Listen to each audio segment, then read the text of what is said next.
বন্ধুসকল চাওঁ আহক আজি আপোনাৰ যি নৰ্মেল ফটো সেই নৰ্মেল ফটো কেনেদৰে কাৰ্টুন ফটোলৈ কনভাৰ্ট কৰিব পাৰি আৰু কি এপ্লিকেশ্যনৰ সহায়ত কনভাৰ্ট কৰা হয় চাওঁ আহক।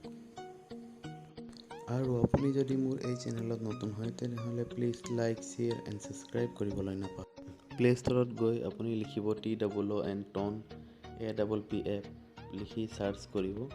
চাৰ্চ কৰি ফাৰ্ষ্ট এপ্লিকেশ্যন যোনটো পাব সেইটো ইনষ্টল কৰি ল'ব। তাৰপিছত আপুনি এপটো অ'পেন কৰিব। অ'পেন কৰাৰ পিছত যোনটো ফটো লাগে চিলেক্ট কৰি ল'ব। চিলেক্ট কৰি লোৱাৰ পিছত আপুনি ওপৰত থকা ৰাইট চিনটোত ক্লিক কৰিব। ক্লিক কৰাৰ পিছত এইটো অলপ সময় প্ৰচেছিং হ'ব। আপুনি অলপ সময় ৰৈ দিব। ৰৈ দিয়াৰ পিছত এনেকুৱা আহি যাব আপোনাৰ ফটোটো। তাৰপিছত আপোনাৰ বেকগ্ৰাউণ্ড চিলেক্ট কৰিব পাৰে।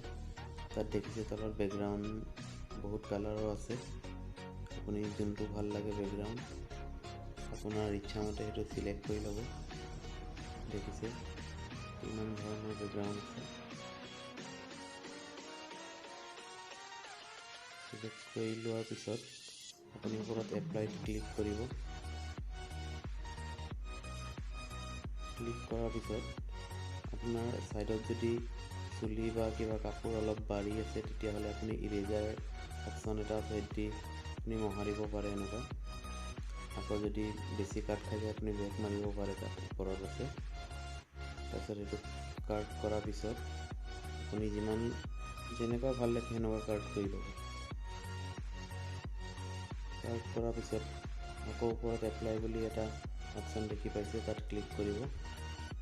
এপ্লাই ক্লিক কৰাৰ পিছত তাত ছেভ বুলি এটা অপশ্যন আছে, ছেভত ক্লিক কৰিব। আপোনাৰ ফটো সম্পূৰ্ণভাৱে ছেভ হ'ব। আপুনি গেলেৰীত গৈ এই ফটো পাই যাব।